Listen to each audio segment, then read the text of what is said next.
Honorable Tarak Balasurya, Regional Minister of State for Foreign Affairs, Dr. Honorable Gopal Bagley, High Commissioner of India, members of the delegation, members of the Sri Lankan delegation, dear friends of the media, I would like to thank the External Affairs Minister, Dr. Jaishankar, for his visiting Sri Lanka as his first overseas engagement this year. Thank you, Dr. Jaishankar. I held a cordial and friendly bilateral discussions with Honorable Dr. Jaishankar, Minister of External Affairs of India, who is undertaking an official visit to Sri Lanka. Your Excellency, Sri Lanka was blessed thrice by the visit of Gautama the Buddha 2,600 years ago. 2,300 years ago, the arrival of Mahinda Mahathero and Sanghamitta Thera, son and daughter of Emperor Asoka, the great Bharata, established the Buddha Sasana in Sri Lanka. The immense cultural bonds strengthened our friendship in all times. Furthermore, today, our two nations are the foremost parliamentary democracies in Asia. His Excellency President Gotabaya Rajapaksa firmly stated that he is committed to the well-being, progress and opportunities of all our citizens, Sinhala, Tamil, Muslim and all. During our talks, we focused on multiple areas of mutual cooperation in the identified sectors of the economy, finance, trade, commerce, defense, security and fisheries, cultural and particularly on the ongoing COVID-19 pandemic and the post-COVID era that we are moving forward to, and efforts we have jointly taken since the outbreak last year. On behalf of His Excellency the President, Gotabaya Rajapaksa, government and the people of Sri Lanka, I convey our profound gratitude to the Prime Minister, Honorable Narendra Modi, and the Indian government, and to your Foreign Minister for the tremendous support India extended during this past several months to mitigate the adverse impact of the COVID pandemic.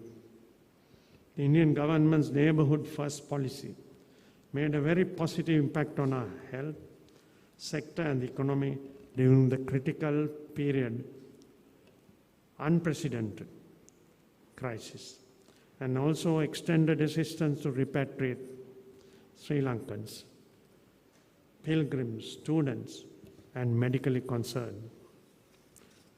My delegation sought India's partnership for our economic revival, stability through enhanced investment in different sectors of the economy. Of course, as close neighbors and being the littoral states of the Indian Ocean, we discussed defense and security related matters as well as the issues related to maritime and fisheries sectors.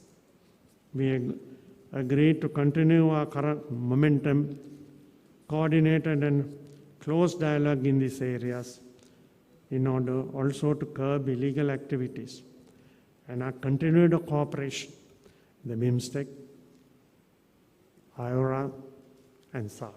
At a time when knowledge and technology, Your Excellency, become great factors of global presence, the youth of our nations will certainly lead us to a promising tomorrow as we work closely and mostly on us harnessing clean, renewable energy like solar and wind to drive our economies. Our collective thought on environment enrichment will positively largely contribute towards combating the global climate change.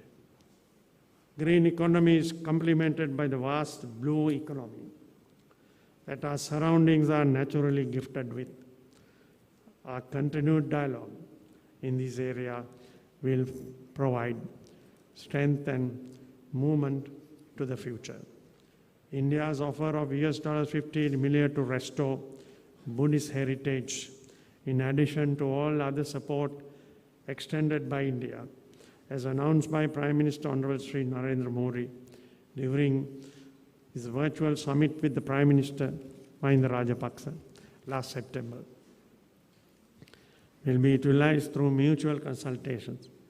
Also, I thanked India for constructing the Jaffna Cultural Center at the cost of $11 million, which will be declared open as we agree on the dates. Honorable Dr. Jaishankar met with His Excellency the President this morning and held productive discussions. External Affairs Minister is also scheduled to have a meeting with the Honorable Prime Minister Mahinda Rajapaksa. Once again, I would like to thank Dr. Jaishankar, Minister of External Affairs, for the support extended to Sri Lanka and wish him success for all his endeavors in the new year. Good health and happiness, blessings of the Triple Gem, Your Excellency. Thank you.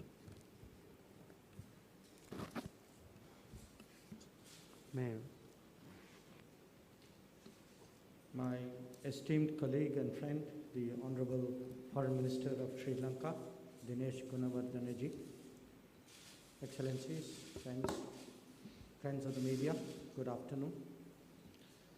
Let me begin by wishing all of you and our friends in Sri Lanka all the best, a very happy 2021. I'm delighted to visit Sri Lanka once again and be amidst you today. A visit to this beautiful country with which India has civilizational ties going back thousands of years is always a matter of great pleasure, both professional and personal. I'm grateful to my counterpart for his invitation and for welcoming my delegation and me with typical Sri Lankan hospitality. He extended this invitation, I think he would recall this, almost exactly a year ago. Yes. But the COVID stood between me and my visit, and I am truly glad that I'm starting 2021 with a visit to Colombo, a visit to India's closest maritime neighbor and partner. Now, I come here at a time when both our countries are faced with the daunting and common challenges from the COVID-19 pandemic. At the same time, I think the COVID has given us an opportunity to collaborate even further.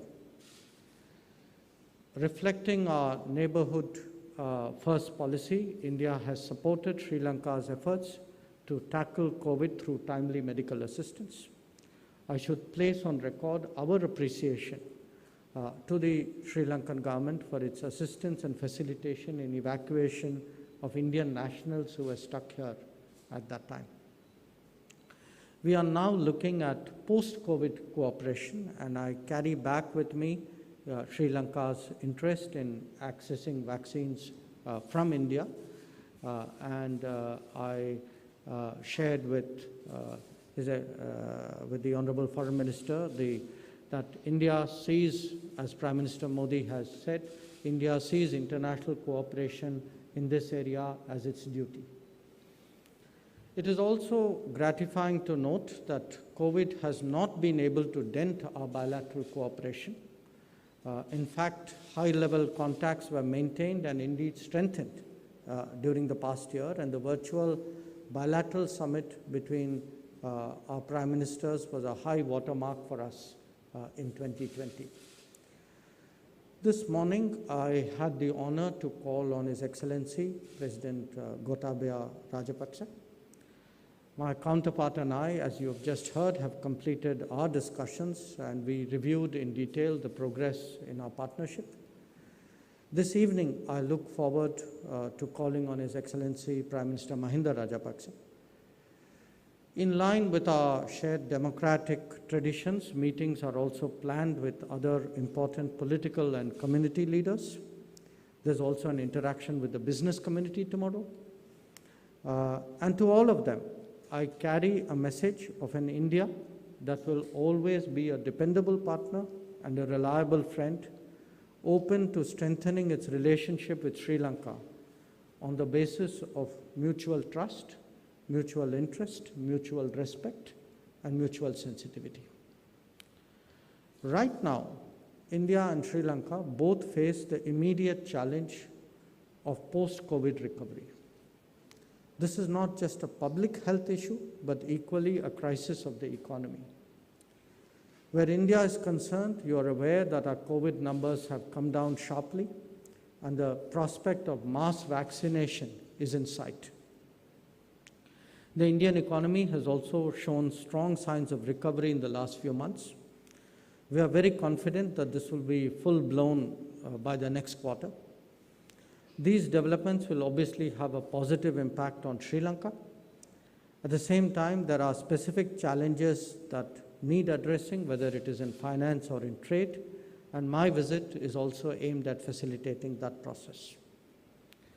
As two close neighbors with such obvious synergies, the potential for further strengthening our cooperation is enormous.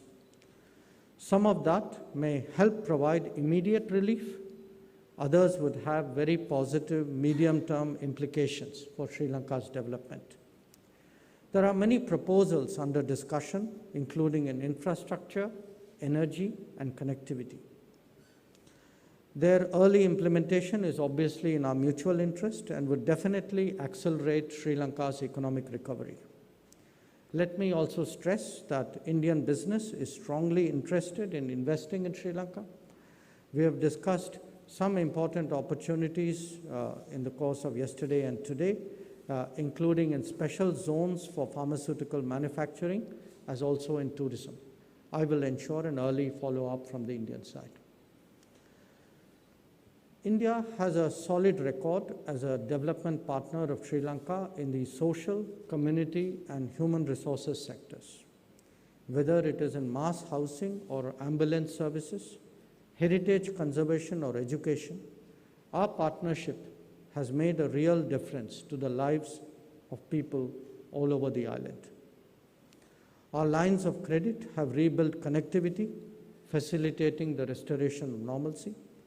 We are cognizant of the domestic priorities of the Sri Lankan government, including in agriculture and technology, education and skill development, and urban development. In particular, we understand the importance that HE President Gotabaya Rajapaksa and the government of Sri Lanka attach to the establishment of vocational training centers. We will naturally be guided by these priorities in our future endeavors.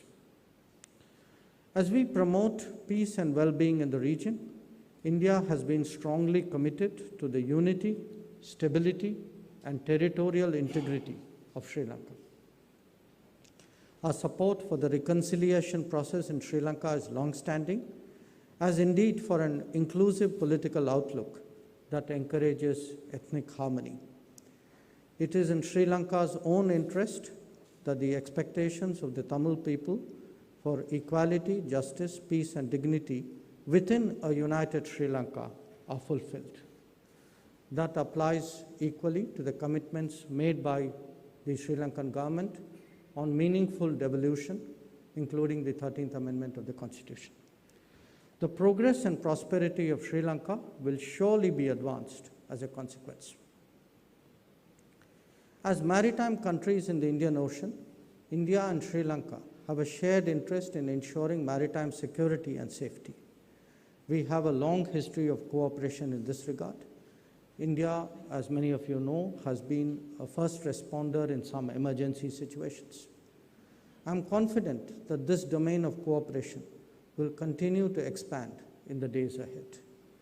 We stand ready to enhance Sri Lanka's capabilities to meet growing maritime and security challenges. With regard to matters covering fisheries, you would be aware that the India-Sri Lanka Joint Working Group on this issue has met recently, where all outstanding issues were discussed in an open and candid manner. We naturally look forward to the early return of our fishermen. I will be meeting Fisheries Minister Douglas Devananda later this afternoon to discuss this matter further. Sri Lanka has assumed leadership of BIMSTEC, and we look forward to participating in the next BIMSTEC summit here. I once again thank my esteemed counterpart, Foreign Minister Dinesh Gunawardene, for the opportunity to visit Sri Lanka and for the constructive and productive discussions that we've had today. Thank you very much for your attention.